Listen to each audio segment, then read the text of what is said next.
My wife has been peeking at me from around corners and behind furniture. It's gone from weird to terrifying. My wife, Lynn, and I have been together for 6 years and married for 11 months. Our entire history together has been very normal, and never once have I noticed any weird behaviors or red flags. I can't stress enough how out of character this whole thing is for her. Lynn is very kind, intelligent, and thoughtful. She's always been the no-nonsense type of person. Being childish or trying to scare me is not something she'd normally do. She doesn't even like watching horror movies. When we first started dating, she agreed to watch The Shining with me because she knew how much I loved horror. She was so scared that she didn't even make it through half of the movie before we had to turn it off. She isn't into anything creepy and has never been into pranks. It's just not her cup of tea, and that's fine. But that's what was so strange about this. It's just so unlike her. I should also add that she never had any mental health issues, and as far as I'm aware, it doesn't run in her family. I know some people are able to hide their mental health problems, but in the 6 years we've been together, I think I'd have seen some sort of sign. 2 months ago, I was in the kitchen making myself some coffee before work. I was running a bit late that morning and knew I wouldn't be able to make it to Dunkin' Donuts for my usual morning fix. I took a sip of my coffee as I hurried down the hall towards the front door when I happened to notice Lynn peeking at me from around the corner ahead of me. I could only see her eyes and a strand of her long, dark hair hanging against the wall. The rest of her body was concealed behind the corner. I nearly spilled my coffee when I saw her. I did burn the shit out of my lips. "Geez, Lynn," I said, wiping a few drops of coffee from my pants. "You scared the shit out of me." She immediately popped out of view like a little kid that had been caught. I heard her scurry off towards the living room, and by the time I got to the front door, she was out of sight.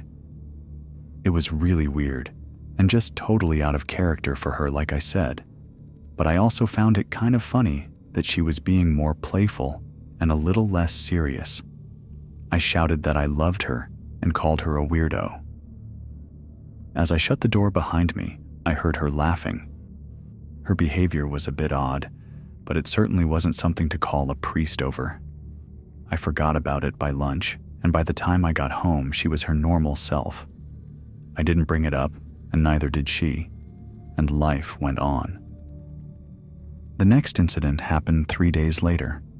It was around 2 a.m., and I had woken up to get a drink. I was standing at the kitchen island, jug of OJ in hand, when I felt a strong feeling that I was being watched. For whatever reason, I looked down at the floor and saw my wife's smiling face staring back. She was peeking at me from the other side of the island, staring up at me with wide, unblinking eyes and grinning. Grinning like the Cheshire Cat. I screamed, I'll admit it. Not out of irritation, but fear. For some reason at that moment, I was scared. At the sound of my scream, Lynn scuttled backwards out of my view, her hands and feet smacking the tile floor as she hurried out of the kitchen on all fours. I didn't run after her, or even yell after her. I just stood there frozen in shock, wondering what fuck had possessed her to do that. It took me a little longer than I'd like to admit to go back upstairs, but I eventually did. When I got to our bedroom, Lynn was lying on her side, asleep. Or at least pretending to be. I stood there for a while, watching her breathing to be sure she really was asleep. I had the feeling she might jump out at me the moment I got into bed. But she didn't. I climbed into bed and she didn't even move.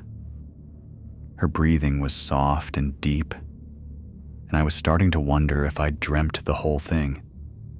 The next morning, I waited for her to come down for coffee, and after handing her a mug and kissing her cheek, I decided to ask her about it. "What was that about last night?" I asked, keeping my tone light so I didn't offend or embarrass her. She frowned over her cup of coffee, shaking her head like she had no clue what I was referring to. "You were peeking at me again." "From over there," I said, pointing to the spot on the floor by the kitchen island. She followed my gaze, and when she looked back at me, she burst out laughing. She laughed so hard that I couldn't help but join her. "You creep me the fuck out sometimes, you know that," I said. She giggled and set her cup on the counter and wrapped her arms around my neck. "You creep me out all the time. So I guess we're even," she teased. We said our goodbyes and left for work. As I drove, I kept thinking about how creepy it had been seeing her grinning at me from behind the island like that, the sounds her hands made on the floor as she crawled away. I told myself she was just trying to be silly, just trying to join me in my love of all things horror. It's not like I was afraid of her, but it still didn't sit right with me. I started seeing her peeking at me more and more. Sometimes she'd be peeking out from behind the couch or living room curtains. Once she even managed to get inside her grandmother's old trunk that sits at the foot of our bed. I might not have even known she was there at all, had the trunk's old hinges not given her away. She'd had the lid propped up just enough so that only half of her face peeked through. She'd been grinning like an excited toddler. It was unnerving. I didn't even know what to say to her. All I could do was stare. When I finally found my voice, I asked her why on earth was she doing this. She didn't answer, but she had slowly closed the lid, shutting herself inside the trunk. I just walked away, feeling disturbed. I didn't understand why she was doing it, but it clearly made her happy. I just hoped she would tire of the game quickly. Lynn didn't peek at me for the next 2 weeks. I started to think she was done with her weird prank, and I was relieved. We were watching a show on Netflix one night, and I jokingly said that I hadn't seen her peeking at me lately, and that she must have given up on her spy game. She looked up at me with a small smile and said, "Maybe I've just gotten better at it." I didn't say anything, but I wondered whether or not she was joking. For the next few days, I couldn't stop thinking about what she'd said. Was she still peeking at me when I wasn't looking and I just hadn't noticed? And if so, what the hell was she getting out of this? I started to feel paranoid, constantly checking whether she was watching from around the corner or behind a door. I was jumpy whenever I was home and she wasn't in full view of me. I felt stupid and a little crazy, but after a few weeks without another incident, I began to relax. I stopped checking behind furniture and walls and told myself it was just a bad memory. Then a few days ago, things got so much worse. Lynn left to go to a friend's, and I lounged on the couch and played a couple games on my laptop. Around 9 p.m., I hopped in the shower, and as I was washing the soap from my hair, I felt that awful feeling that I was being watched. I slowly opened my eyes and almost had a fucking heart attack. Lynn was peeking from behind the shower curtain, her entire head stretched into the shower, leaving just her body outside.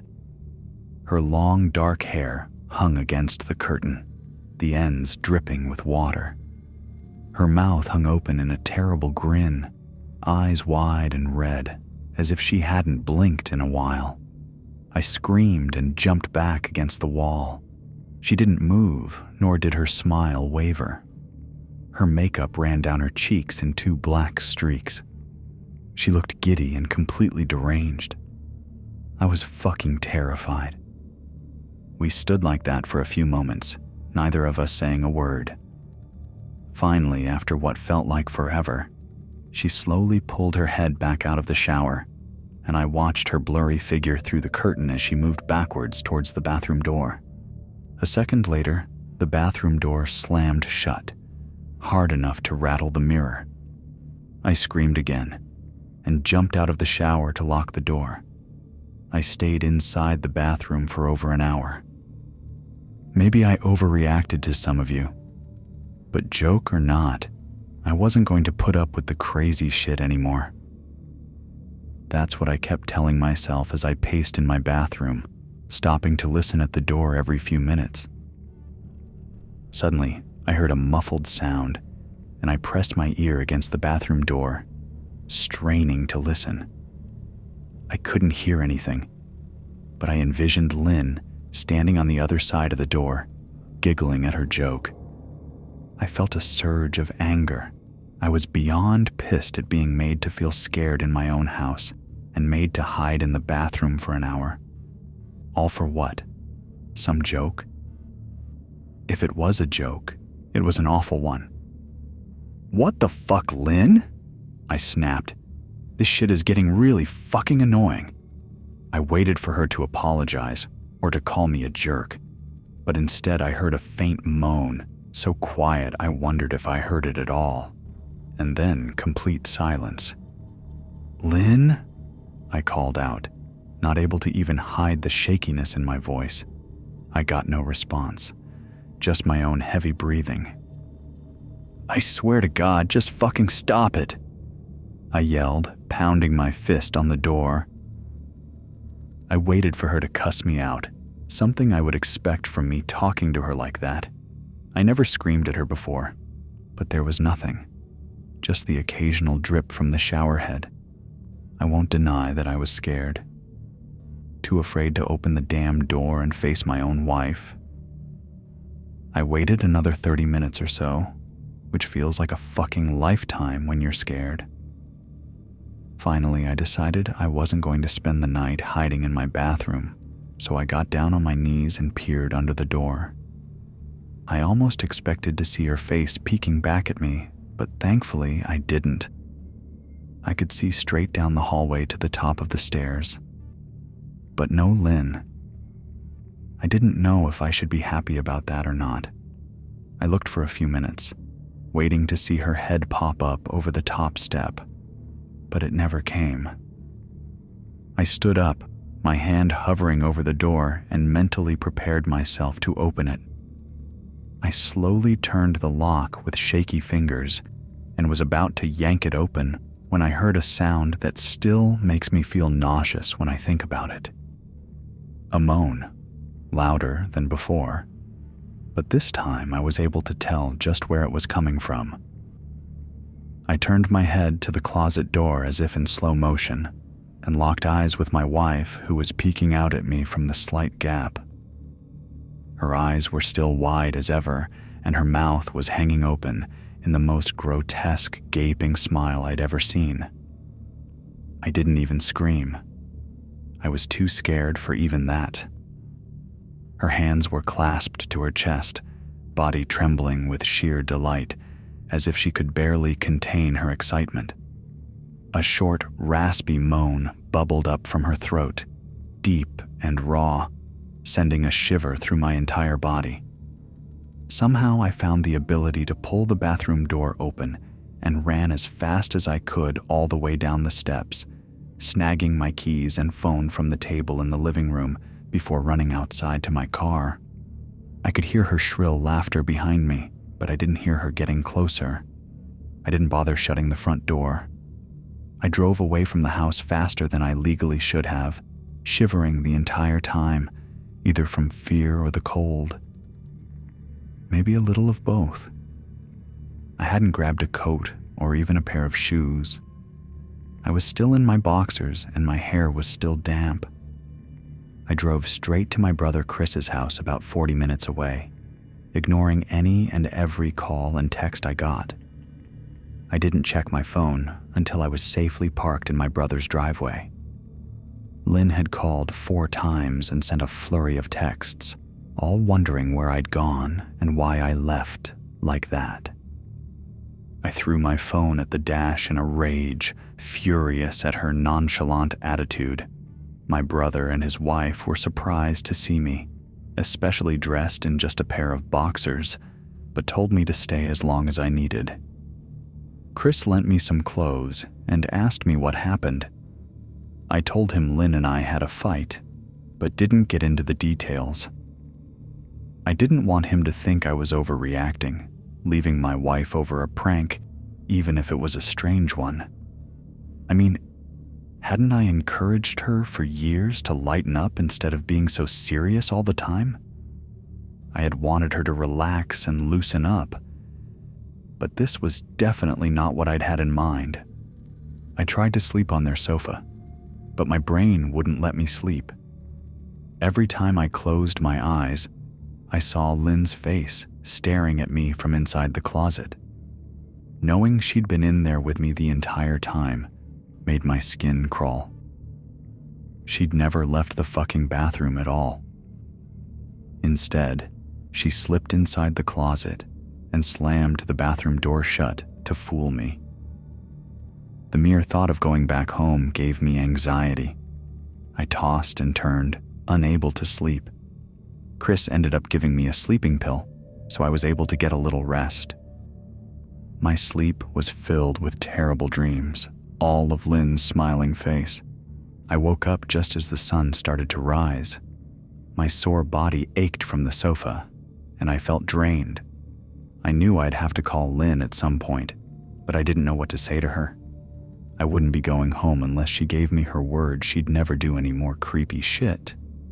I just wanted my wife back. Her normal, serious self never looked so good to me. I was contemplating calling her and telling her that, when that familiar feeling came over me, I was being watched. I was staring at the ceiling, my heart in my throat. I didn't want to look away, but the longer I ignored the feeling, the worse it got. My eyes drifted away from the ceiling almost on their own. Her face was pressed up against the window beside the couch, staring down at me with that same gaping smile. Drool dribbled down her lips, leaving 2 long streaks down the glass. I didn't know how long she'd been there, but something told me she'd been there quite a while, possibly all night. I didn't bother screaming, though I was afraid anger trumped any fear I felt at that moment. I jumped up from the couch and pounded my palm against the glass. "Lynn, are you crazy? What the hell is wrong with you? Just go home," I shouted. "Now!" She didn't move, and her ghastly expression never changed. If anything, her smile only grew, as if she had never been more elated. I could hear Chris and his wife moving around upstairs. As if Lynn could hear them from her place outside, her head twitched slightly in their direction, and she began to close her mouth slowly. Chris called my name from upstairs, obviously concerned. I turned to see him and his wife, Rebecca, hurrying down the steps. When I turned back to the window, Lynn was gone. The only sign she'd been there at all was the 2 streaks of drool still dripping down the glass. I tried explaining to Chris and Rebecca about waking up to see Lynn watching me through their window. They were skeptical. Who wouldn't be? Chris and I went outside to the spot in front of the window, but there were no footprints in the dirt, just a slight indent. Animal, probably, Chris guessed, and I didn't argue. He and Rebecca assumed I dreamt the entire episode, but they didn't understand, and I was too tired to explain it to them. I called out of work that day and turned my cell off. I didn't want to face Lynn. Just talking to her was too much for me at that point. I really started to believe something was irreversibly wrong with her. That no matter what promises she made, we'd never be the same again. The thought saddened me to my core. I cried most of the morning. By noon, I figured I was ready to confront her, give her one last chance to explain herself. I could at least give her that after 6 years, I told myself. I turned my phone on and saw the dozens of texts she'd sent, all from a seemingly concerned wife. "Can we talk? I love you. Please call me. I'm really worried. Can you answer? Just come home." And more of the same. All texts telling me she loved me and she wanted me home. How worried she was. Not a damn one addressing the crazy shit she pulled. Like she hadn't been acting like a character from a Stephen King book. Even her texts were different. She normally texted novels just to tell me to pick up a loaf of bread. You'd think she'd have more to say to me after her bizarre shenanigans. I know it probably seems childish to some of you who are miles away from this situation, but if you saw the way Lynn had looked at me, how she scampered away on all fours like some wild animal, grinning at me from inside the closet like a lunatic, then I think you'd find my reaction was warranted. I ended up staying with Chris and Rebecca for another night. I didn't wake up yesterday until afternoon, and thankfully, I didn't see Lynn's face watching me through the window. I don't want to pry because it's not my place. But is this fight something that can be mended? Rebecca asked. She'd made us both a sandwich for lunch, and I knew she wanted to breach the subject without seeming to be nosy. I don't know. She's like a different person, I said, choosing my words carefully. I still wasn't ready for her or Chris to know the full extent of the batshit craziness I had been dealing with. People change, Ben, but she's still the same woman you married. Maybe you both just need to talk through your issues. Whatever's going on, I'm sure it can be fixed, she said, ever the peacemaker. I think it's beyond that now. I don't think talking would help. I just don't trust her, I said. The words stung in my heart. I missed and loved my wife. But how could I live with someone like that?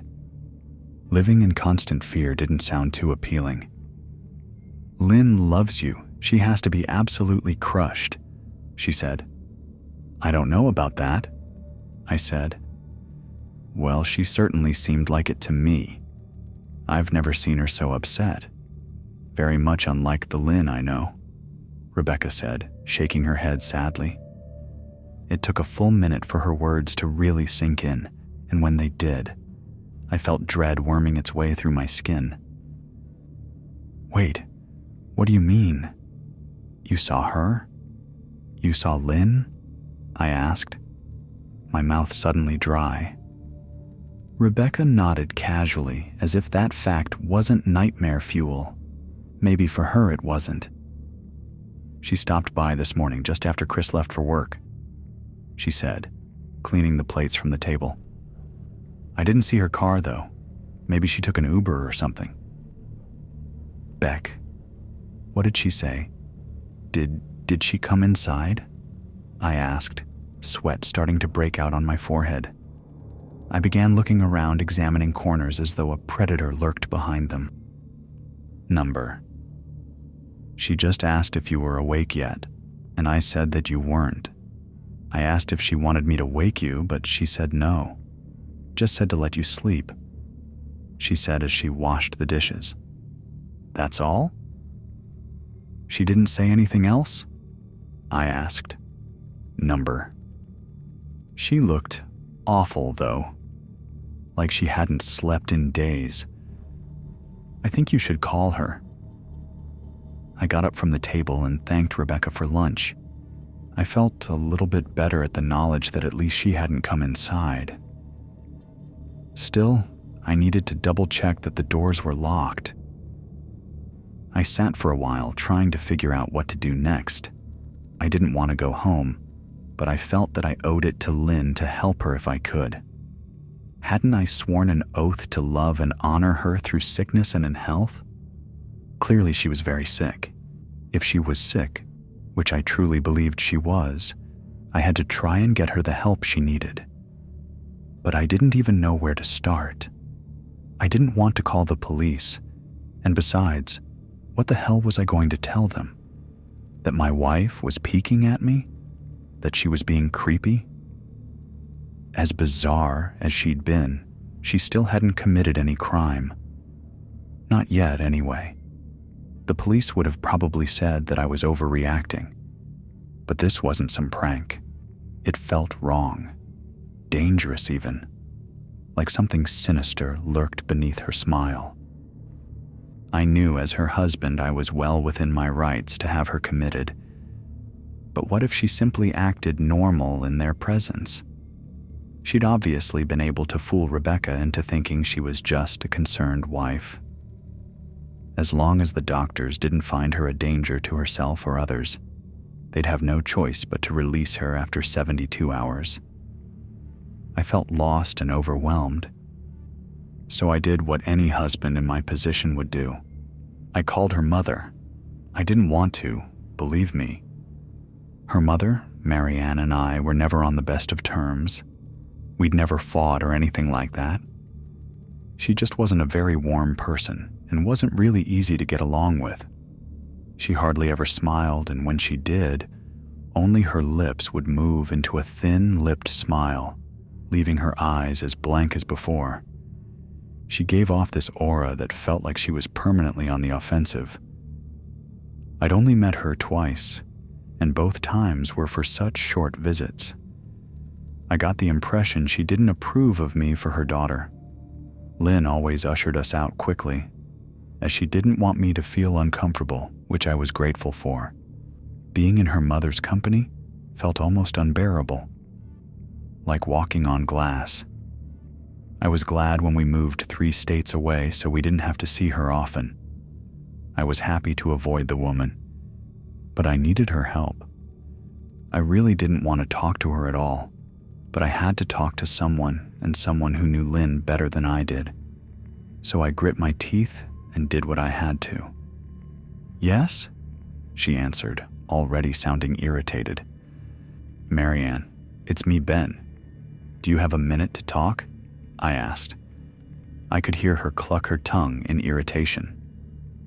"I'm in the middle of writing some checks, but if you insist, I suppose I can spare a moment." "What is it that you want to discuss, Benjamin?" she said, coolly. "It's about Lynn. She's been acting strangely, and I was wondering if you had any idea whether there was something." I was quickly interrupted. "It's a bit difficult to follow your rambling, Benjamin. What is that you want from me?" she asked.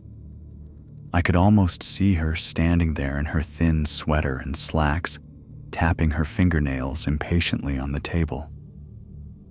"I wanted to know if you'd ever noticed any odd behavior, or possibly any mental health issues," I asked. There was a long, uncomfortable pause that I couldn't tell was because she was just thinking, or something else. Finally, after a few seconds, she spoke. "I'm not sure if this is one of your jokes, Benjamin, but if so, I don't find the humor in it. Now I do have business to attend to, as I've said. So, if you don't mind," she said, but I cut her off before she could get rid of me. "Marianne, it's not a joke. I'm sincerely concerned about Lynn's mental health. Her behavior has been very erratic lately. I'm very worried about her, and I figured as her mother, you would be as well," I said, my frustration evident in my voice. "If you're truly concerned, then I suggest you get the health professionals involved. I don't know what you expect of me," she snapped. I could tell she was seconds away from hanging up, and for some reason, I was desperate not to let her. I had the feeling that she knew a lot more than she was letting on. "Please, if not for me, do it for Lynn." I tried. I heard a faint, shaky intake of breath, as if she were trying to hold her steely persona together, but failing. "Marianne?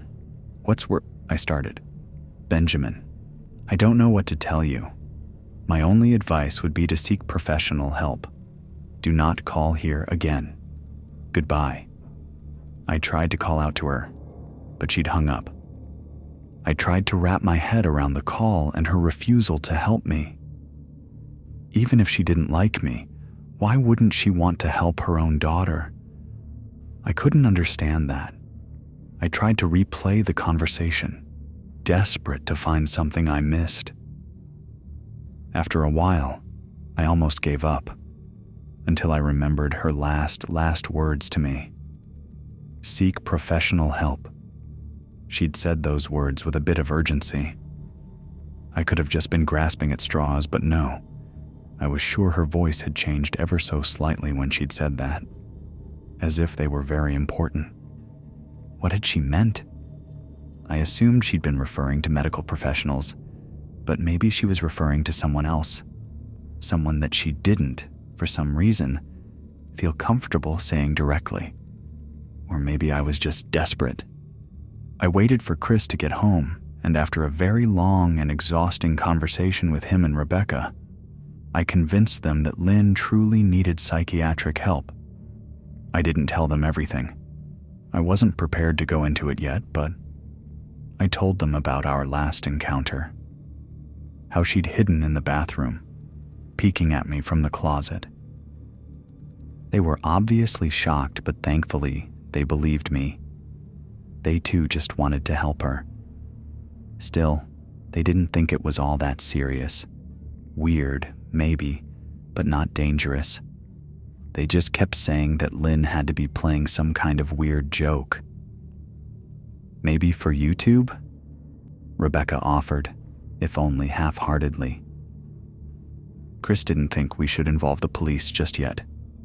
He offered instead to go with me, and I readily accepted. He reasoned that calmly talking to her, trying to coax her into going willingly, was the best recourse. I agreed to do it his way. At least I wouldn't be going into that house alone. We drove over this morning just after breakfast. There was no way I was going at night. When we pulled into the driveway, my stomach began doing somersaults. Her car wasn't there, but I still didn't let my guard down. The front door was ajar, and for a split second, I thought we'd see her eyes staring through the gap. I was shaking and starting to sweat. Chris, however, was fine. He waited for me to open the door, his hands in his pockets like he was going on a fucking stroll through the park. I envied his ignorance. I pushed the door open and was immediately hit with the stench of rot. Chris smelled it too, and he walked in the house behind me, with his nose scrunched up. "What do you guys use to clean the floors around here, shit?" Chris mumbled. "Shut up," I said, my eyes darting around for any signs of Lynn. The house was deadly quiet and dark despite being 10 in the morning. All the curtains were closed up tight, refusing to allow any sunlight inside. If I hadn't left it just 2 days prior, I'd have thought the house to be abandoned. We moved through each room, carefully checking any place that she might hide, occasionally calling her name. "Why the fuck are you looking under the couch?" Chris asked eventually. "Aren't we looking for your wife?" He was looking at me like I was a moron. "Let's just go upstairs," I whispered. He shook his head but followed me up the stairs to check the bathroom and spare bedroom. On the way up, my shoes crunched over pieces of glass that looked to be littered over a few of the steps. I noticed that one of Lynn and my wedding portraits that hung on the wall along the staircase had been smashed. The frame hung crookedly, all the glass removed. I stared at the picture, a lump forming in my throat. We had taken the photo just after leaving the church, after saying our vows. She looked so beautiful in her white gown. I looked at Lynn's beautiful face. I never dreamed her face would ever be a source of terror for me. We climbed the rest of the steps and checked the spare bedroom, but it looked completely untouched. I was hesitant to go into the bathroom, my fear from that night coming back to me all at once. Chris noticed and offered to go in by himself, but I couldn't let him do that. So we walked in together, checking the closet and the shower. The bathroom looked as if it hadn't been touched since the night I left. "I don't think she's here, Ben. Why don't you pack some clothes and we'll try coming back tomorrow or something?" Chris said. I nodded and went into our bedroom and shoved some clothes into a duffel bag. When I checked inside our closet, I came across the source of the smell and gagged. Chris took one look and lost all color in his face.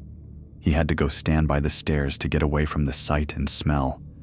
I gazed down in shock at what lay inside my bedroom closet. Soaking into the rug were at least a dozen eyeballs, all carefully laid out in pairs. Some were as large as a quarter, while others were as tiny as a marble. I stared down at the eyes she'd collected from small animals, and I wondered how she'd gotten them, and shuddered at the thought. Man, I thought I had it bad with Becca's shoe addiction, but fuck me. Your wife's in here collecting eyeballs, Chris said, gagging. Ben, I think we should go. He called from the hall. I'm getting nauseous. All right. I grabbed my duffel and shut the closet door on my new nightmare. I stepped out into the hall and took a deep breath of air. I could taste the rot on my tongue, and I couldn't help but gag. Who the fuck lines up eyeballs in their closet like that? Chris mumbled. I tried to tell you she needed help, I said. She doesn't need help, Ben. She needs a fucking exorcist, he said. You coming or what? I can't stand the smell any. His words died in his throat, and his eyes grew wide with fear. I didn't ask him why. I could feel it. Someone was watching me, and I didn't think it was the eyes in the closet. I turned around, my eyes slowly scanning the bedroom. Christ, I whispered, as I finally saw what we'd missed. Under the bed, curled on her side, watching us with the excitement of a kid on Christmas morning, was my wife. She held her hands together just under her chin, and they were shaking eagerly. Now that she knew she'd been found, I could hear the quiet noises she was making, a sort of hiccuping sound in her throat, as if the excitement was just too much for her. It was unnerving to say the least. Wide eyes and that same huge smile. Everything in me told me to run, but I forced it away. This was my wife. No matter how twisted, she was still the woman I married. I had to help her. Lynn, I said softly. She didn't respond, but her head bobbed back and forth in two quick little movements as if she were nodding. Baby, I just want to help, okay? Can you let me do that? I asked. I had taken a single step forward, approaching her like some kind of dangerous animal. I love you, Lynn, I said softly, taking another step closer. She let a tiny moan escape her wide open mouth, and I had to resist the urge to run. Her shoulders were starting to quiver, and her eyes grew as large as saucers. I crouched down so I could see her better, and immediately saw the blood. Her hands were covered in it. They trembled more the closer I got, as if she was barely able to contain herself. Lynn, are you hurt? You're bleeding, I said. She bobbed her head again, her bloody fingers moving up and down as if playing an invisible piano. They occasionally grazed her chin, leaving smears of blood on her skin. I wanted to recoil in disgust. The smell that was coming off of her was revolting. I could feel the vomit trying to climb up my throat. Her lips were dry and stretched thin, blood seeping between the cracks. I knew she wouldn't come out on her own, but I didn't want to leave her in the state she was in. I scooted closer and reached out to her. The excited hiccuping sounds got louder, and her hands shook, fingers flexing. It was then that I could see the blood oozing from in between her fingers. "Oh my God, Lynn, you're bleeding," I said. Instinctively, I reached out to take her hand, but before I could even touch her, her hand sprang out towards me. A sharp pain shot through my arm and I fell back on my ass. My arm burned and I could see the blood dripping down onto the carpet. I looked back at her in shock and saw her grinning madly, her fingers clutching a large shard of glass. "You all right in there?" Chris asked from behind me. I turned my head slightly and nodded to him, cradling my arm to my chest. When I turned back to face Lynn, I saw that her focus had shifted. She wasn't looking at me anymore, and she wasn't smiling anymore either. She was staring past me, her eyes glaring at Chris the way a hungry lion might stare at an antelope. Her mouth was still hanging open, but it was twisted into a snarl. I got to my feet and began walking backwards down the hall, afraid to take my eyes off her. "Are you bleeding?" Chris asked. The moment the words left his mouth, Lynn started fast scooting out from under the bed, the glass shard still in her fist. "Chris, run! Go!" I yelled. He must have been too afraid to move because a second later, I felt my back bump into him. He was still standing at the top of the stairs, staring at the horror that was my wife. Lynn had crawled completely out from under the bed and stood in the bedroom doorway, her face twisted in rage. Her whole body was visibly tense. Blood ran down her fingers and onto the floor. "Jesus, Lynn," Chris said. You, playing hide and seek?" I reached back and pushed him towards the steps. "Move your ass, Chris," I said as quietly but firmly as I could. Lynn bobbed her head in fast, sharp motions and began to grin, stretching her mouth open wider and wider so that her chin seemed to touch her chest. I heard Chris mutter a prayer, and then he was running down the stairs. I stood at the top of the steps, stuck between the love for a woman who clearly needed serious help and self-preservation. "I only want to help," I said, choking back tears. Her eyes focused on me once again as she slowly lifted the glass, holding it out in front of her. And then she started sprinting towards me, grinning with utter excitement. Thankfully, my body took over, and I flew down the stairs, skipping 2 or 3 at a time. I made it to the front door before I felt her leap onto my back, wrapping her arms around my neck, her open mouth next to my ear so that I could hear those terrible hiccuping sounds up close.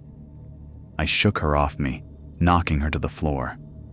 I felt a searing pain in my back as she went, but I tore open the front door and bolted to my car. Chris was standing in the front yard, talking on the phone with the police. I didn't say a word. I just ran to my car and jumped in.